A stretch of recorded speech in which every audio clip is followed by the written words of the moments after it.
Good morning. അപ്പോൾ ഞാൻ ഇന്ന് ഒരു ട്രാവൽ പ്ലാൻ ചെയ്യുന്നുണ്ട്. അതായത് നമ്മളുടെ ഇന്ത്യയുടെ ഏറ്റവും അറ്റം, അതായത് രാമേശ്വരം, ധനുഷ്കോടി, ഈ സ്ഥലങ്ങളിലാണ് നമ്മൾ ഇന്ന് ട്രാവൽ പ്ലാൻ ചെയ്യുന്നത്. അപ്പോൾ ഈ പറഞ്ഞതുപോലെ രാമേശ്വരം, ധനുഷ്കോടി പണ്ട് സ്കൂളിൽ പഠിക്കുമ്പോൾ നമ്മുടെ ആദരണീയനായ APJ അബ്ദുൽ കലാമിൻ്റെ ലെസൺസ് അല്ലെങ്കിൽ പുള്ളിയുടെ ജീവചരിത്രമൊക്കെ വായിക്കുമ്പോൾ നമുക്ക് ഈ സ്ഥലങ്ങളെല്ലാം സുപരിചിതമാണ്. അപ്പോൾ അവിടെ എന്തെങ്കിലും പോകണമെന്നൊക്കെ ആഗ്രഹം ഉണ്ടായിരുന്നു, പക്ഷേ ഇപ്പോഴാണ് അതിന് സാധിച്ചത്. അപ്പോൾ രാമേശ്വരം, ധനുഷ്കോടിയെ കുറിച്ച് പറയുകയാണെങ്കിൽ ഇന്ത്യയുടെ ഏറ്റവും അറ്റം, ശ്രീലങ്കയ്ക്ക് കുറച്ച് കിലോമീറ്റേഴ്സാണ് പറയുന്നത്. ചിലർ 18 കിലോമീറ്റേഴ്സ് പറയുന്നുണ്ട്, ചില 24 കിലോമീറ്റേഴ്സ് പറയുന്നുണ്ട്. അതൊന്നും നമുക്കറിയത്തില്ല.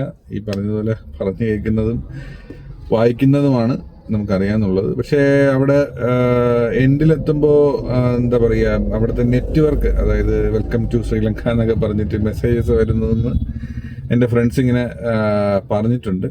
അപ്പോൾ അതായത് ധനുഷ്കോടി, രാമേശ്വരം എൻഡിലെത്തുമ്പോൾ, അതായത് അവിടെ നമുക്കിപ്പോൾ നമ്മൾ ശ്രദ്ധിക്കുകയാണെങ്കിൽ നമ്മുടെ ഓരോ സ്റ്റേറ്റ്, ഇപ്പോൾ എൻ്റെ സ്ഥലം എന്ന് പറഞ്ഞാൽ ഇമ്മീഡിയറ്റ് തമിഴ്നാടുമായിട്ട് കുറച്ച് ദൂരമേ ഉള്ളൂ.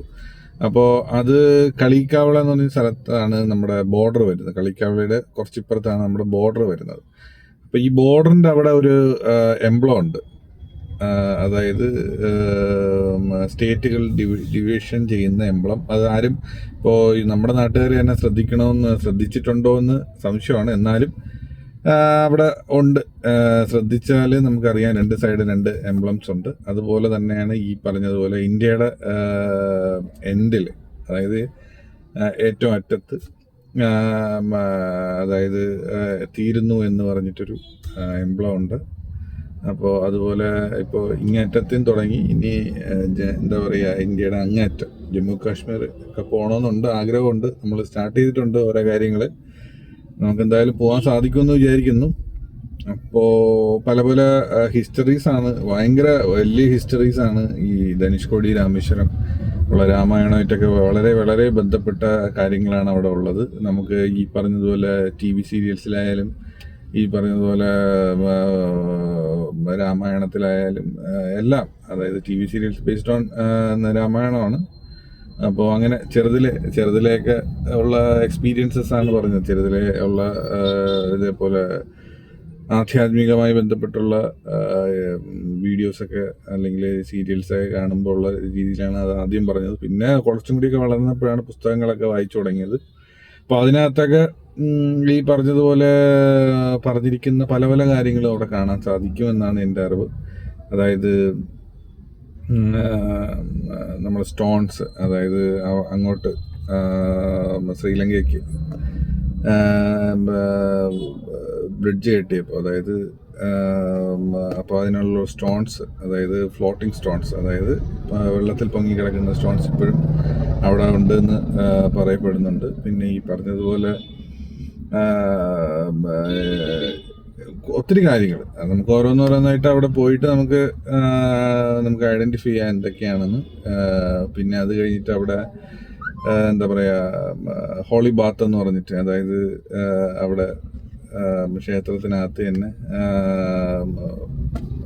കിണറുകളുണ്ട്. അവിടെ നിന്ന് കുളിക്കാൻ പറ്റും. അതായത് കുളിക്കുക എന്ന് വെച്ചാൽ അവിടെ എന്താ പറയുക, നമ്മുടെ പാവങ്ങളെല്ലാം മാറും എന്നുള്ളൊരു വിശ്വാസമാണ് ഞാൻ കേട്ടിട്ടുള്ളത്. ഇനി വിശ്വാസം വേറെ എന്തെങ്കിലും കാണുമായിരിക്കാം. പക്ഷേ ഞാൻ കേട്ടിട്ടുള്ള കാര്യങ്ങളാണ് പറയുന്നത്. നമുക്കിതൊന്നും എന്താ പറയുക, ഇവിടെ എഴുതി വെച്ചിട്ടുള്ളതോ അതൊന്നും അല്ല. നമ്മൾ ഓരോ ആൾക്കാർ പറയുന്നത് ആണ് നമ്മൾ ബ്രീഫ് ചെയ്യുന്നത്. അല്ലാതെ ഇതിനകത്ത് എന്താ പറയുക, കൃത്യമായിട്ടുള്ള ഒരു ഇതല്ല. കേൾക്കുന്നതും വായിക്കുന്നതുമായിട്ടുള്ള കാര്യങ്ങളാണ്. അപ്പോൾ അതങ്ങനെ. അപ്പോൾ അത് കഴിഞ്ഞിട്ട് ആദ്യം നമ്മൾ പ്ലാൻ ചെയ്യുന്നത് മധുര മീനാക്ഷി അമ്മ ക്ഷേത്രത്തിൽ പോയിട്ട് അവിടെ നിന്ന് നേരെ രാമേശ്വരം. പുതുതായിട്ട് പാമ്പൻ പാലം അതിൻ്റെ റിനോവേഷനും അതിൻ്റെ പുതിയ കൺസ്ട്രക്ഷനൊക്കെ കഴിഞ്ഞു എന്നറിയുന്നുണ്ട്. അപ്പോൾ അത് നമുക്ക് കാണാൻ സാധിക്കും അവിടെ പോയി കഴിഞ്ഞാൽ. അതൊരു വലിയൊരു